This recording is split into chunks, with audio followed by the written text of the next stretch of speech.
We're going to be tying a pheasant tail nymph. This is a fly that was originally designed by Frank Sawyer in the 1950s, and he designed it to mimic the blue-wing olive nymphs that were common on the chalk streams he fished in England.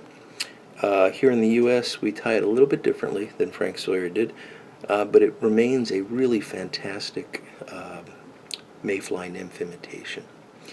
Not just for blue-wing olives, but for mayflies in general. So we're going to be tying in a size 14. This is a nymph hook, Allen S402, and we're going to be using black uni thread 6/0. I'll tie the thread in about 2 eye widths behind the eye. A couple of turns just to capture the thread. And cut away the waste. And the first thing we're going to be tying in is a piece of copper wire, and we're going to be using the ultra wire small size copper. I also use medium when I tie this fly sometimes, just to give it a little bit extra weight, but the small is really better proportion to this hook size. So we'll do 1 or 2 wraps just to capture the wire, and then we're going to pull it back to minimize the waste, and we're going to wrap it backwards, keeping that wire on my side of the hook as much as possible, just to keep things tidy. And we're going to go to a point that's just opposite where the barb was, because of course we smashed down the barb because we're nice fly fishermen. The next thing we're going to tie in is some pheasant tail fibers. So this is a pheasant tail feather. I like to go down to the base here where you got nice long robust fibers. Pull them out 90 degrees, and that's going to line them up for you. And then just snip them away. And the number I never count, but I'm guessing it's probably between 6 and 8 fibers. You go by looks more than number when it comes to things like this. So you can see the tips are nicely aligned. We're going to measure the tail length against the hook, and we want it to be about half the shank length. And we'll transfer that into our other hand, and we're going to use a pinch loop on the top just to pull those fibers down straight on top of the hook. Another just to secure it. Pull the fibers back and wrap forward. And now we're going to use the thread to form a body. So touching turns all the way up. Make sure you cover any exposed tag from that wire, because if you don't, you'll catch your thread on it and you'll be very unhappy when it breaks. Now we're going to wind all the way back again. And this is just building an underbody to help define the fly a bit better. And now we'll come up again.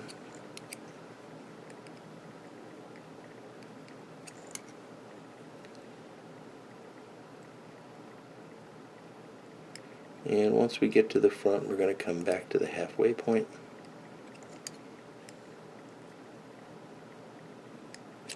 And then come forward. That's just giving you a little bit of taper. Alright, we'll let the thread hang there, and we're going to wrap the pheasant tail. And we want to try to keep this flat and touching turns. Now, the truth is, it's not that important. I'm going to use my finger to catch it on the other side of the hook so I don't lose the fibers as I come around. Sawyer actually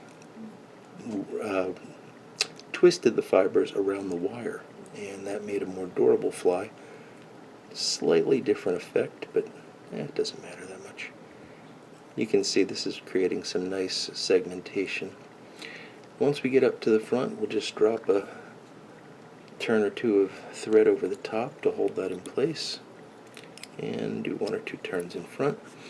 And now we're going to run that wire up through the body.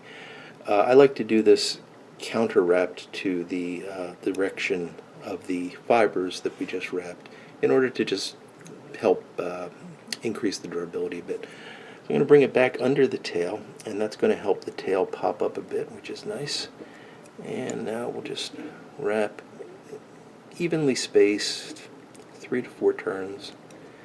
And you can see what that's doing is it's both protecting the fibers from the pheasant tail, which can be quite fragile, but it's also providing a bit of weight to the fly and a bit of flash. So drop 1 or 2 turns over, and we could just twirl that off usually. There we go. Okay, we'll wrap up a few just to make sure that we're covering that that wire tag. And now we're going to come back a little bit on the pheasant tail fibers on the top, and you can see they've now been kind of captured backwards. And the next thing we're going to tie in is some peacock herl. And good quality peacock herl is really important. I get mine from Fly Fisher's Paradise in Central PA. Best herl that I have ever found, and it does make a difference. So look for some good quality peacock herl. I'm just going to use 3 fibers, which should 3 herl, which should be more than enough. The tips are very, very fragile, so we're going to just cut those away. There you go. Oops. Come on, cut those away. There. And we will tie that in just one turn, just to capture, and then we'll pull back. Get those tips back behind the eye, and then we'll wrap forward. Now, we're going to wrap backward as well. And we're going to come right back to the tie-in point. Let the thread hang there. And then as we wrap the herl, we're actually going to let the herl move the thread forward. And what this does is it helps line up the wraps. It helps keep them nice and tight together. And that looks pretty good. So we're going to cross the thread, tie it off, cross it again, and then do a couple wraps in front and trim away the waist. And there, that is finished.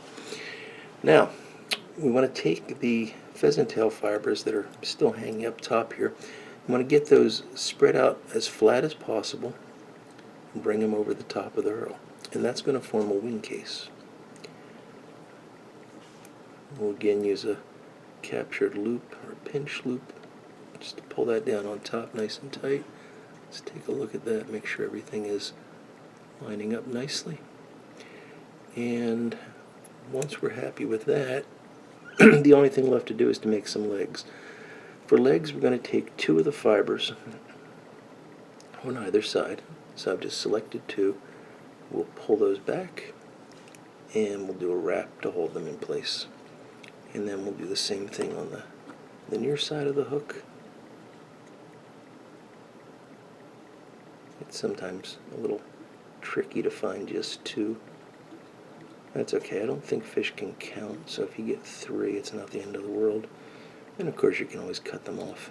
And there we go. That looks good. I'm going to pull those back and do a couple of turns now just to keep them back.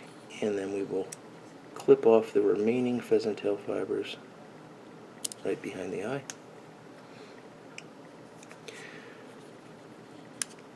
Do a few turns just to make a nice neat head, and then we will go straight into a 3 or 4 turn whip finish, just depending on how I'm feeling. Yeah, we'll go with 4.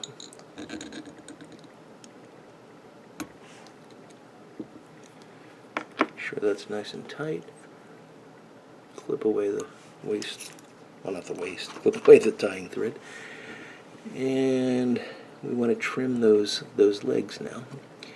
And we're going to pull those up and cut them at about half the body length. There we go. That looks quite nice. Now I like to finish the fly with a little bit of varnish. I use spar varnish that's diluted, and I'll do a video sometime on varnish and tying wax and all that good stuff.